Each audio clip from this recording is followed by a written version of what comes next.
예배를 통하여 큰 은혜 받으시는 귀한 시간 되길 바랍니다. 한번 서로에게 인사하십시다. 사랑합니다. 축복합니다. 환영합니다. 당신에게 좋은 일이 있습니다.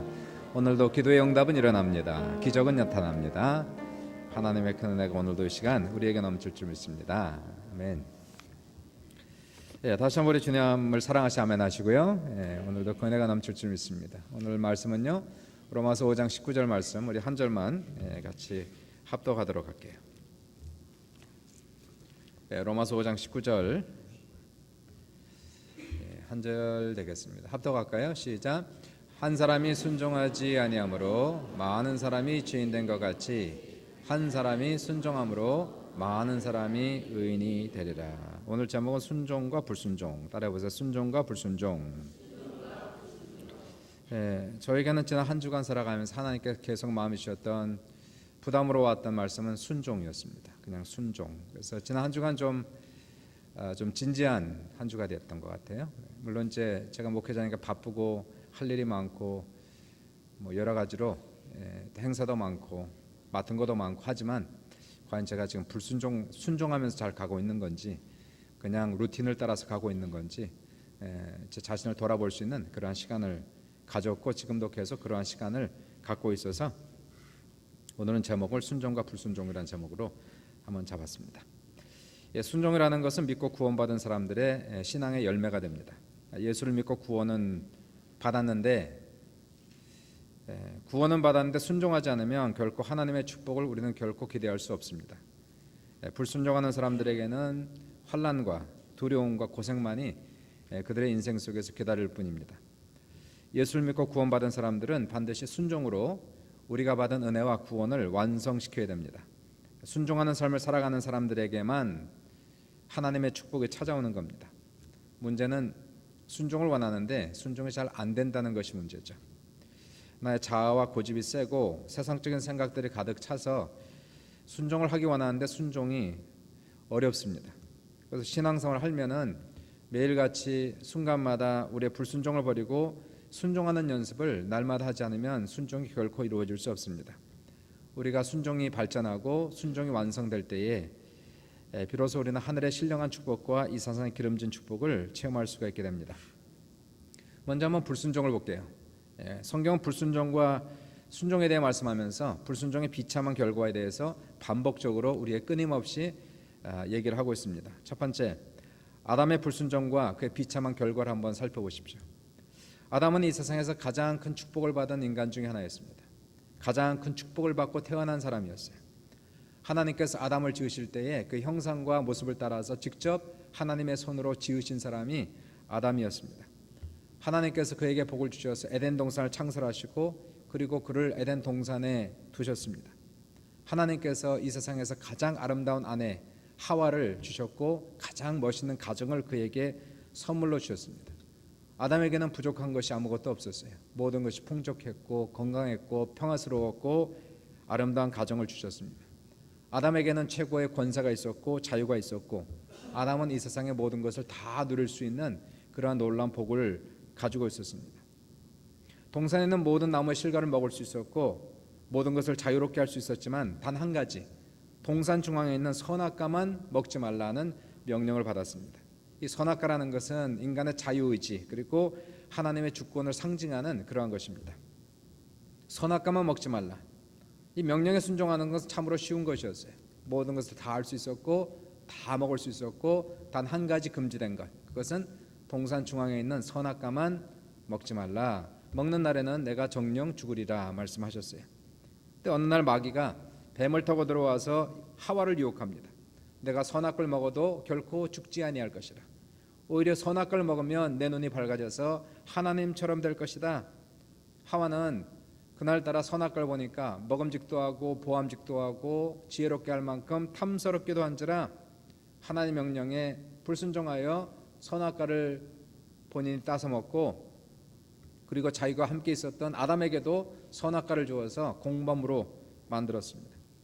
하나님 명령에 불순종했을 때 그들의 인생은 정말로 비참한 결과를 맞이한 거였어요. 이들이 불순종한 다음에 처음 찾아온 것은 마음속에 오는 죄책감, 두려움, 수치심으로 인해서 이들은 엄청나게 괴로워합니다. 하나님께서 그를 찾아와도 이제 이들은 하나님을 만날 수 있는 그러한 자신감이 없었어요. 죄악 때문에, 불순종 때문에 하나님의 얼굴을 피하여 도망다니는 도망자의 신세를 우리가 보게 돼요. 평생 살아가면서 아담과 하와의 마음속에는 평강이 없었습니다. 기쁨이 없었습니다. 날마다 한숨과 슬픔과 불안이 떠나가지 않은 아담과 하와의 삶을 살펴보는 것이에요. 그리고 나서 하나님께서 그에게 주셨던 모든 축복들, 그 모든 영광을 아담과 하와는 다 잃어버린 것이에요. 이 사람들은 에덴 동산에서 쫓겨나요. 유리하고 방황하고 고생하며 살았습니다. 에덴 동산에서 먹을 것이 풍족했고 모든 자유가 있었지만 이제는 아담과 하와는 열심히 일해야 됩니다. 일을 해도 땀을 흘려도 간신히 먹고 살 수 있는 그러한 비참한 가난의 인생을 살게 된 것이, 가정이 깨졌어요. 큰 문제가 생겼어요. 그렇게 금술이 좋았던 부부관계가, 너는 내 살이요 살이요 뼈라고 얘기했던 그 부부관계가 깨지고 아담은 하와를 비난하고 하와는 아담을 비난하면서 서로 싸우는 부부간의 관계를 보게 되는 것이에요.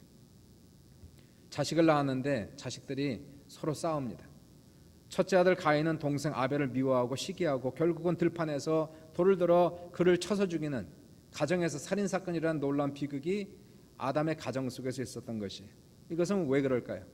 아담이 그 많은 축복을 받았지만 하나님께 불순종한 비참한 결과를 우리는 볼 수가 있게 되는 겁니다. 두 번째 한번 보세요. 사울의 불순종 그리고 그의 비참한 결과를 한번 보십시오. 사울도 하나님의 큰 은혜와 복을 받은 사람이었어요. 이 사람은 부족한 사람이었습니다. 연약한 사람이었어요. 내놓을 것이 아무것도 없는 별 볼 일 없는 가정에서 자란 이러한 사람이었지만 하나님께서 그를 긍휼히 여기시고 그에게 복을 주셔서 이스라엘의 초대왕이 되게 하셨던 사람이 사울이었습니다. 어느 날 하나님께서 사울 왕에게 이렇게 명령하세요. 사무엘상 15장 3절을 보시니까 너는 지금 가서 아말렉을 쳐 그들의 모든 소유를 남기지 말고 진멸하되 남녀와 소아와 젖먹는 아이와 우양과 낙타와 나귀를 죽여라 라고 명령하셨어요. 아말렉은 하나님과 원수되는 나라였고 민족이었습니다. 이스라엘 민족이 애굽에서 나와서 광야로 들어갔을 때에 이스라엘 민족을 만나서 전쟁했던 나라가 아말렉 민족이었어요. 그리고 40년 동안 이스라엘 민족이 광야를 지나갈 때마다 이스라엘 민족을 따라다니고 괴롭히고 죽이고 약탈했던 민족이 아말렉 민족이었어요. 하나님은 아말렉 민족을 미워하시고 그 민족을 진멸할 것을 스스로 맹세하셨습니다. 출애굽기 12장 2절 보시니까 여호와께서 맹세하시기를 여호와가 아말렉과 더불어 대대로 싸우리라. 내가 아말렉을 없이 하여 천하에 기억도 못하게 하리라. 이제 사울이 왕이 되었습니다. 나라가 점점 강성해졌어요. 군사력을 갖추었어요. 이스라엘 민족이 아말렉을 칠 수 있는 충분한 그러한 군사를 가지고 있었기 때문에 하나님께서 이제는 그의 오랜 소원을 풀 수가 있었어요. 한이 맺힌 것을 하나님께서 풀 수 있는 그러한 기회가, 그러한 시간이 지금 온 것이었어요. 하나님께서 하나님의 뜻과 하나님의 소원을 푸는 일을 사울을 통해서 하시기 원했던 거였어요. 사울이 군대를 이끌고 아말렉과 전쟁하는데 간단하게 그 전쟁이 이깁니다. 워낙 사울의 군인이 많았고 군사력이 뛰어났기 때문에 아말렉을 쳐서 진멸하였지만은 사울은 하나님의 명령에 불순종했던 것이에요. 다 죽이라고 했는데 사울은 아말렉 왕 아각을 살려줍니다. 그리고 나서 그 모든 동물을 다 죽이려고 했는데 그 중에서 아주 좋은 양들과 말과 소와 나귀들을 보니까 너무너무나 아까운 것이었어요. 왜 이런 걸 죽이려고 할까? 왜 이런 거 다 웨이스트 시킬까? 그리고는 사울 왕은 다 죽이지 아니하고 가장 좋은 것들은 전리품으로 가져가는 것이에요. 나중에 사무엘이 오니까 사울이 그에게 보고하기를 내가 하나님의 명령에 다 순종했습니다. 사무엘이 말하기를 왕이시여 그러면 내 귀에 들려오는 양의 소리, 내 귀에 들리는 소의 소리는 어찌 믿습니까? 사울이 핑계를 대면서 둘러대는 거였어요. 그것은 백성들 때문에 어쩔 수 없었습니다. 그리고 하나님께 제사하려 하여 양들과 소들 중에서 가장 좋은 것을 남김이고 그 외의 모든 것을 우리가 다 진멸하였나이다. 사무엘이 단호하게 여기에 대답하시는 것이 22절 23절에 여호와께서 번제와 다른 제사를 그의 목소리를 청종하는 것을 조왕같이 좋아하시겠나이까. 순종이 제사보다 낫고 듣는 것이 순양의 기름보다 나으니 이는 거역하는 것은 점치는 죄와 같고 완고한 것은 우상에게 절하는 죄와 같음이라. 왕이 여호와의 말씀을 버렸으므로 여호와께서도 왕을 버려 왕이 되지 못하게 하셨나이다. 그리고 하나님께서 사울을 왕으로 세우신 것을 성경에 후회하셨다라고 말씀하세요. 하나님께서 축복하신 것을 후회하셨다라고 지금 말씀하고 있는 거예요. 그리고는 하나님께서는 이 불순종한 사울을 과감하게 버리십니다. 성령이 떠났어요. 그 이전에는 하나님의 선택을 받았을 때는 성령 충만을 받았고 예언을 했고 강력해졌고 복을 받았는데, 하나님께 사울을 버리자마자 성령이 떠나셨어요. 하나님의 축복을 다 잃어버렸어요. 그리고 이때부터 사울을 괴롭히는 귀신에 들려서 사울은 평생 살아가면서 반미치광이가 되어서 평생을 살아가게 돼요.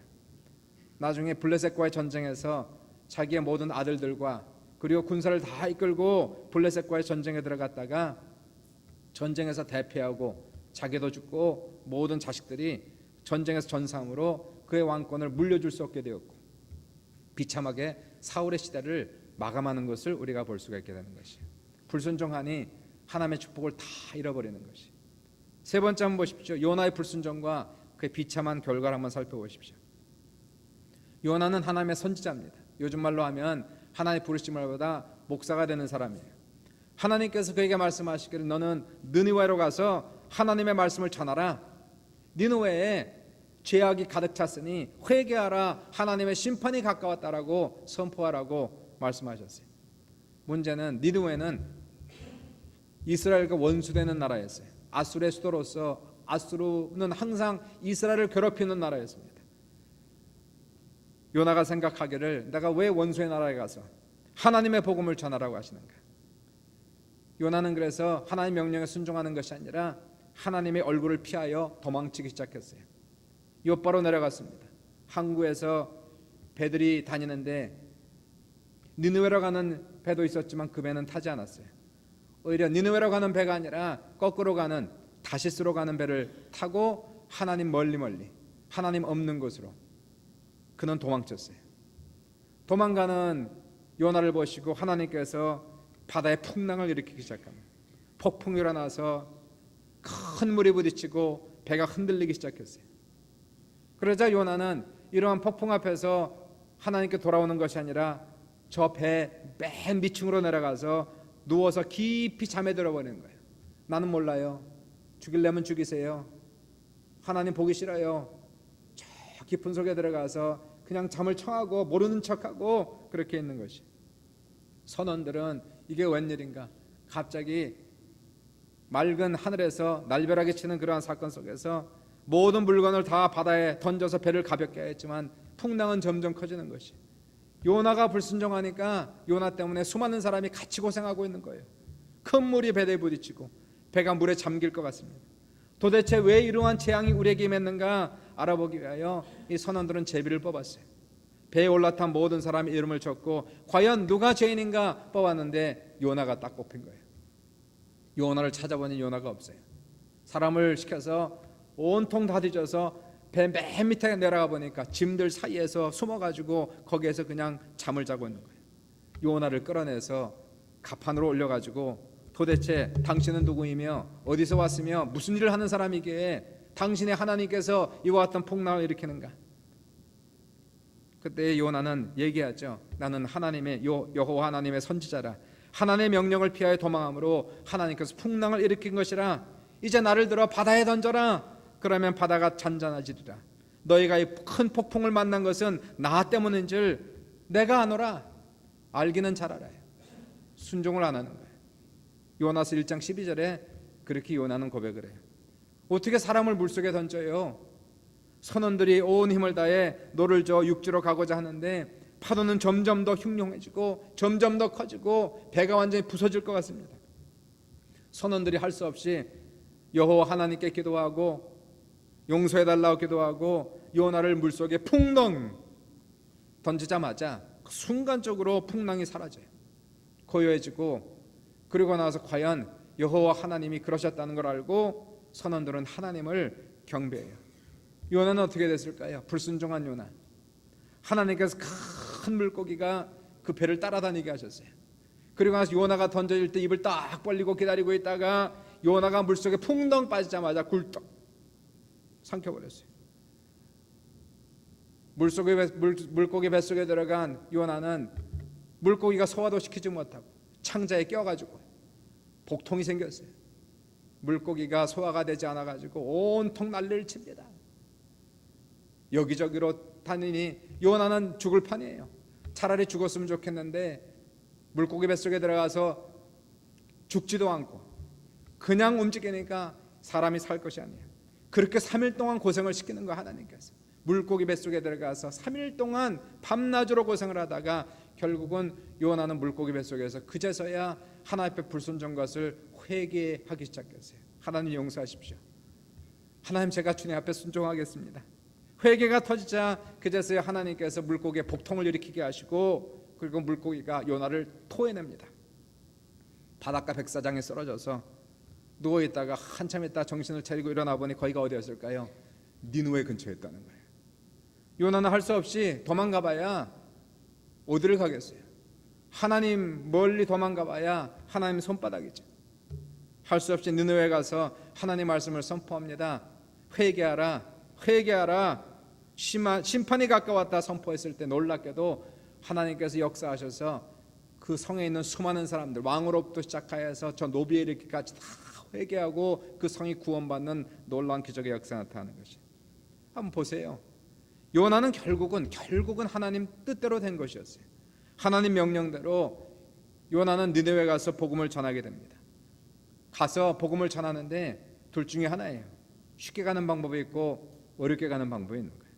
쉽게 가는 방법은 순종하면서 가면은 즐겁게 가고 행복하게 가고 노래하면서 가고 하나님께 영광 돌리면서 가고 복을 받으면서 가고, 순종의 길은 축복의 길, 순종의 길은 평안한 길, 순종의 길은 기쁨의 길이었어요.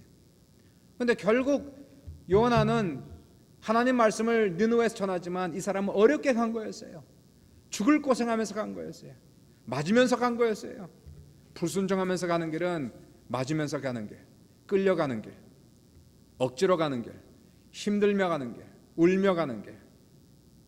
하나님의 낯을 피해 도망다니는 것이 얼마나 힘들었는지, 그 수치감, 그 죄책감, 그리고 바닷물 속에 던져지는 이 두려움, 물고기 뱃속에서 3일 동안 갇혀있는 이 고통, 결국은 니느웨 가서 복음을 전하게 되지 않습니까? 순종으로 가면 쉽게 가는 거예요. 순종하면 웃으면서 갈 수 있고 하나님께 영광 돌리면서 가지만, 불순종은 이 결과가 이렇게 비참한 거예요. 불순종하면 결코 우리에게 축복을 기대할 수 없고 다가오는 것은 두려움과 슬픔과 아픔과 그리고 고통밖에는 찾아오는 것이 없다는 것입니다. 이제 한번 순종을 보십시오. 순종과 그 결과를 찾아보십시오. 먼저 우리가 순종을 얘기할 때 아브라함을 빼놓고 얘기할 수 없어요. 첫 번째, 아브라함과 놀라운 축복의 결과를 한번 보십시오. 아브라함은 우리가 믿음의 조상이라고 얘기하지 않습니까? 이 사람은 하나님을 철석같이 믿은 사람이에요. 그래서 우리는 믿음의 조상이다. 나이 75세 하나님께서 불렀을 때에 고향을 떠나 그리고는 이민을 떠나는 하나님의 약속을 믿었기 때문에 갑니다. 75세에 하나님께서 자식을 줄 걸 믿었어요. 75세인데. 그리고 나서 100세에 독자 이삭을 얻게 돼. 25년 만에 믿음의 결과를 얻게 되는 것이에요. 나이 100세에 믿음이 완성되는 시간이었습니다. 믿음 완성됐는데 순종이 아직 완성이 안 됐어요. 믿음은 테스트가 됐는데 순종은 아직 테스트가 안 된 것이었어요. 그래서 나이 100세에 이삭을 안았을 때는 믿음이 테스트가 되었고 믿음이 완성되었지만은 아직 순종이 테스트되지 않고 순종이 완성되지 않았기 때문에 창세기 22장 1절과 2절을 보시면 그런 일이 있고 나서 어느 날 하나님께서 아브라함을 부르시는 거예요. 이삭을 낳고 약 15년이 지난 다음입니다. 그 일 후에 하나님께서 아브라함을 시험하시려고 그를 부르시되 순종을 시험하는 거였어요. 아브라함아 하시니 그가 이르되 내가 여기 있나이다. 여호와께서 이르시되 내 아들 내 사랑하는 독자 이삭을 데리고 모리아 땅으로 가서 내가 네게 일러준 한 산 거기서 그를 번제로 드리라. 이삭을 번제로 바치려는 거예요. 이삭이 어떤 아들입니까? 100세 얻은 아들이었어요. 독자입니다. 그의 이름은 뜻이 웃음이란 뜻을 가지고 있어요. 그 아들이 낳았을 때 얼마나 경사가 났는지, 얼마나 기뻤는지.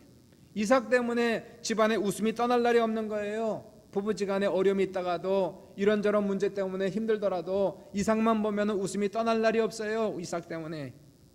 아이가 크는 걸 보면 얼마나 신기한지 모릅니다.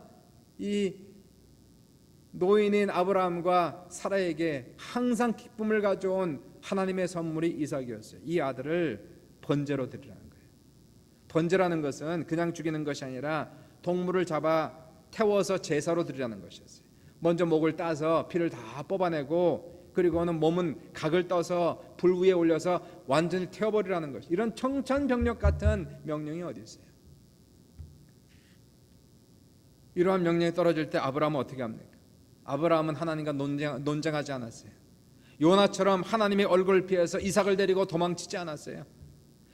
아브라함은 결정하지 못해서 안절부절하지 않았어요. 창세기 22장 3절 보시니까 아브라함이 아침에 일찍 일어나서 나귀 안장을 지우고 두 종과 그의 아들 이삭을 데리고 번제에 쓸 나무를 쪼개어 가지고 떠나 하나님이 자기에게 일러주신 곳으로 가더니 하나님이 저녁에 말씀하시고 아브라함은 한마디도 하지 아니하고 다음날 아침 일찌감치 일어나 순종의 길을 걸어갔다는 거예요. 시편 119편 60절에 주의 계명들을 지키기에 신속히 하고 지체하지 아니하나이다.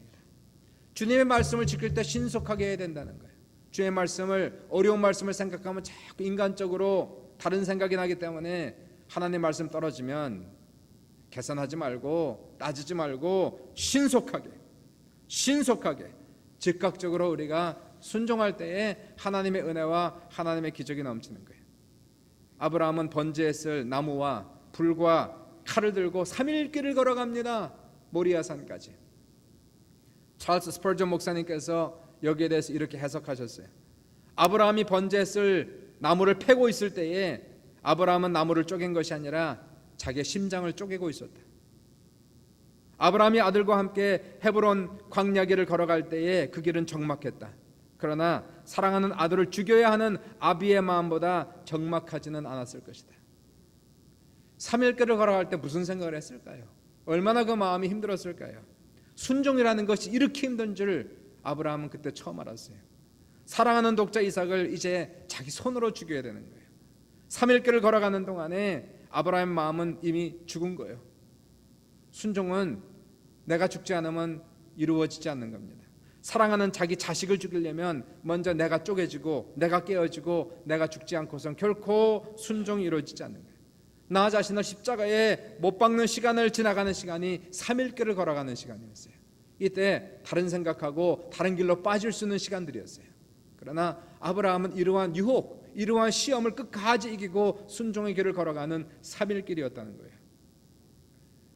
연단의 길, 고난의 길, 시험받는 그 길을 묵묵히 순종함으로 걸어갔는데 진정한 믿음이라고 하는 것은 믿음의 완성은 결국 순종을 통해서 이루어지는 거예요. 순종을 통해서 완성이 되는 것이에요. 우리가 입술로 믿습니다, 믿습니다. 정말로 믿어요. 주님 사랑합니다, 사랑합니다. 네, 사랑합니다. 그렇다면 우리는 순종으로 믿음을 보여야 되는 것이고 순종으로 사랑을 증명해야 그 믿음이 진짜 믿음 되고 그 사랑이 진짜 사랑 되는 거예요. 아브라함이 3일길을 떠나 모리아산에 도착해서 돌로 제단을 쌓고 이삭을 밧줄로 동요매요. 그리고 이삭을 그 나무 위에 올려놓을 때에 이삭은 아무런 영문을 모르는 거예요. 아버지가 왜 그러는지. 자기를 동요맬 때에 이삭의 나이가 약 15세쯤 되었을 텐데 그냥 밧줄에 묶여 있습니다. 아버지가 나무에 올려놓을 때 그냥 올라갑니다.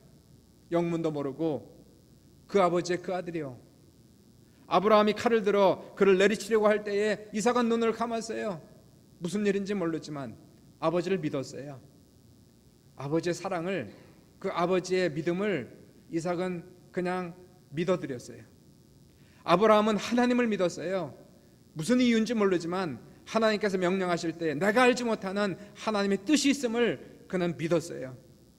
다 얘기할 수 없어도, 다 이해할 수 없어도 하나님 분명히 무슨 숨은 뜻이 있겠지요. 그리고 힘든 그 길을 걸어가 이제 마지막 칼을 내려치려 할 때에 하나님의 천사가 하늘에서 그를 부릅니다. 22장 12절에 아브라함아, 아브라함아, 그 아이에게 내 손을 대지 말라.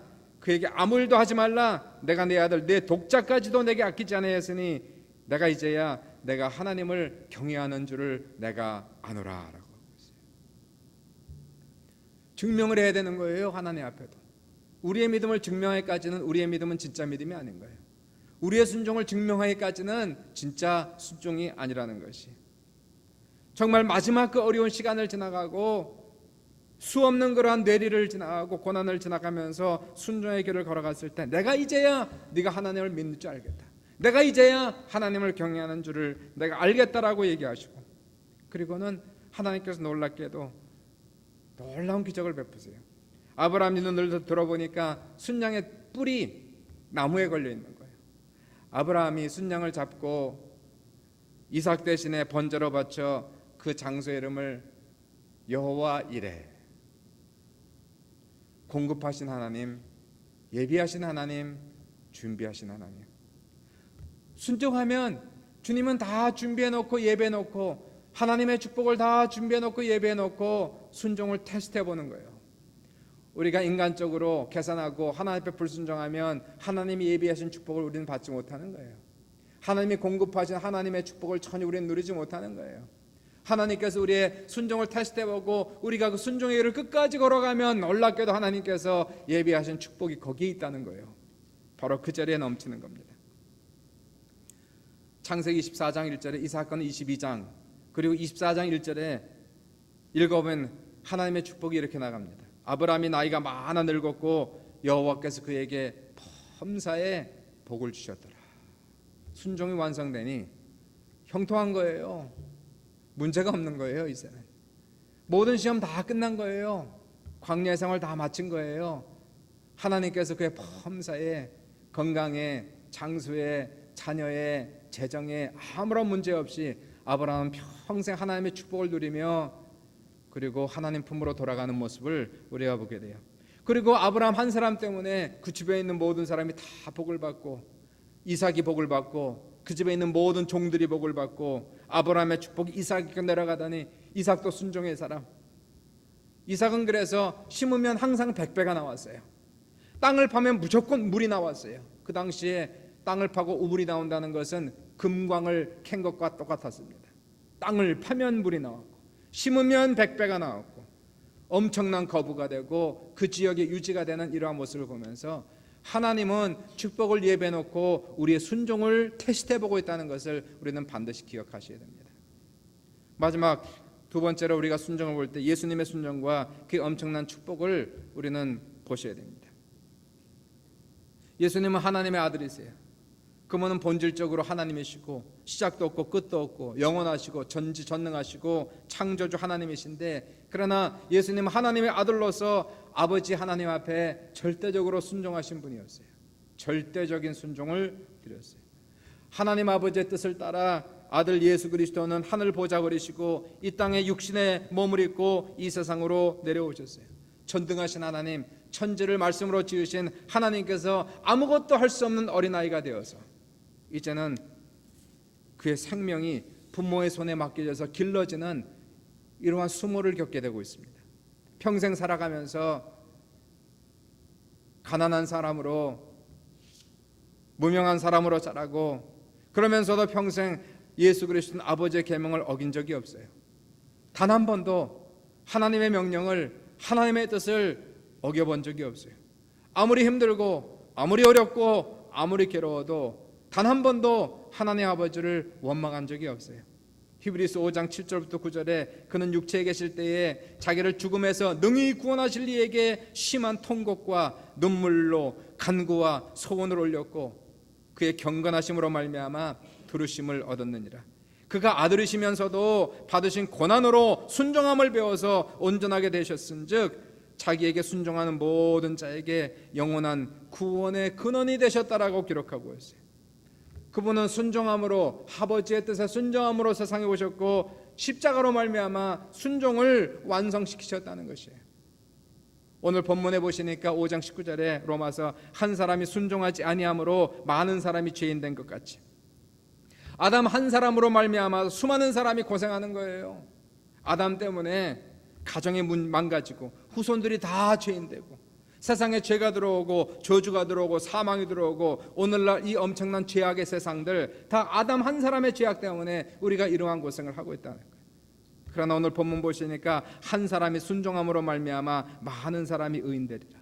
예수 그리스도 한 사람 순종함으로 말미암아 얼마나 놀라운 하나님의 축복이 열렸는지. 먼저 예수 그리스도를 순종하신 예수 그리스도, 순종함으로 십자가에 죽기까지 순종하신 예수 그리스도를 하나님은 3일 만에 부활시키시는 거예요. 그의 명예를 회복시키시는 것이에요. 그리고 그분의 이름을 모든 이름 위에 뛰어난 이름을 주사 모든 입술이 그를 주님이라 고백하게 하시고 모든 무릎을 꿇게 하시는 놀라운 역사가 나타난 것입니다. 주님의 순종함으로 닫혔던 하늘문이 활짝 열렸어요.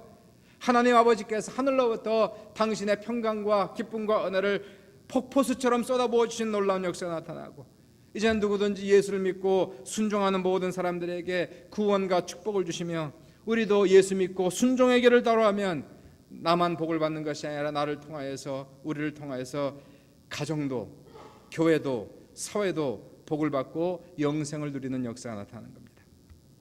결론을 내릴게요. 순종, 이건 구원의 열매예요. 신앙의 완성이에요. 순종이 돼야 하나님의 축복이 있는 겁니다. 근데 순종이 안 되는 거예요.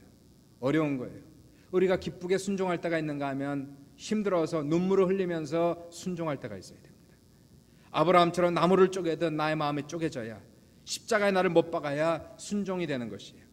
순종이 쉬운 것은 우리가 얼마든지 할 수 있지만, 순종이 어려울 때, 힘들 때 나무를 쪼개듯이 내 가슴을 쪼개면서 눈물을 흘리면서 순종할 때는 진짜 순종이 되는 것이고, 순종이 완성되는 시간입니다. 순종하면 평강이 찾아오고, 순종하면 복이 찾아오고, 순종하면 문제가 해결되는 역사가 나타나는 것이. 순종은, 오늘 숙제를 낼게요. 순종은 그냥 되는 것이 아니고 계획적으로 의도적으로 되는 것이. Planned, intentional obedience예요. 계획하지 않으면 순종은 이루어지지 않습니다.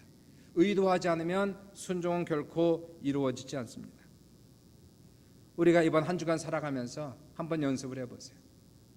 순종, 내 삶이 지금 순종하며 가고 있는지 그냥 가고 있는지. 우리는 돌아보는 시간이 필요한 것이고, 짧더라도 성경 한 장을 읽고 한 절을 읽고, 그리고 묵상하면서 큐티를 갖는 거예요. 하나님, 내 인생에 말씀하소서. 내가 잘못 가고 있는 부분이 어딘지, 내 마음대로 가고 내 생각대로 결정한 것이 어딘지,